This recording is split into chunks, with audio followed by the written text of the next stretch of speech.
কষ্ট হলেও ছাদ বাগানের সব গাছকে একই দিনে একই খাবার না দিয়ে যে গাছের যে খাবারটা প্রয়োজন সেটাই দেওয়া উচিত।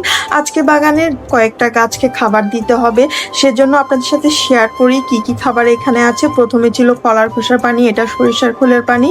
এখানেও রয়েছে কলার খোসার পানি, আবারও দেখতে পারবেন কলার খোসার পানি।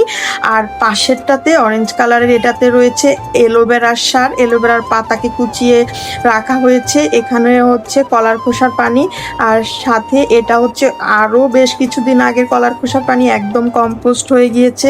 আর এটা হচ্ছে কিচেনের সব ধরনের সবজি, আলুর খোসা, পেঁয়াজের খোসা, কলার খোসাও থাকে, সব কিছুর বেশ কিছু ফ্রেশ কলার খোসাও আছে।